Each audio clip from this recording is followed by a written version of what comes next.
Cali, ravie de te retrouver pour une toute nouvelle idée de cadeau facile et aujourd'hui je te propose de découvrir mon bain de licorne. Avant de commencer, je t'invite à t'abonner à la chaîne, n'oublie pas non plus en cliquant sur la cloche d'activer les notifications pour bien recevoir toutes les vidéos. Retrouve la recette détaillée en pourcentage et en grammes sur le site calibeauty.com.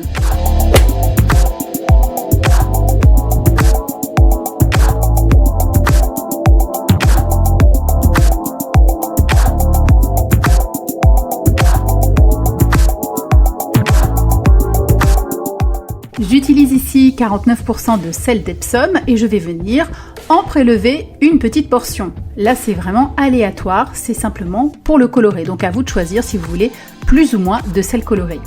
J'utilise ensuite mon colorant fait maison à 0,7%. Vous retrouvez la recette sur la chaîne si cela vous intéresse, c'est complètement naturel et vous allez voir que la couleur est très jolie.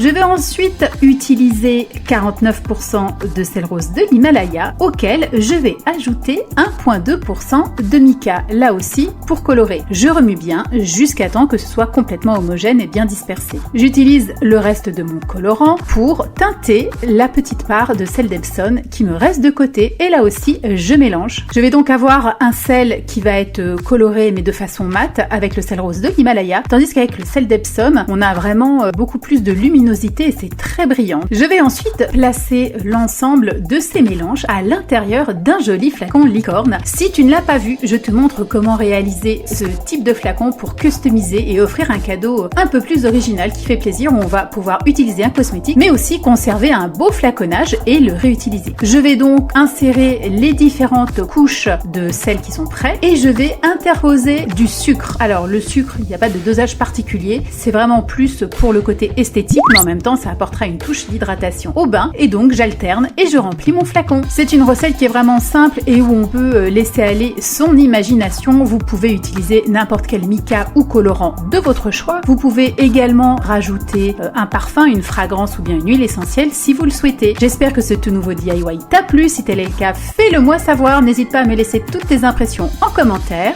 Si tu es nouveau par ici, je te rappelle que tu as 2 de mes ouvrages au format d'e-book disponibles en téléchargement sur le site. À bientôt les calinettes!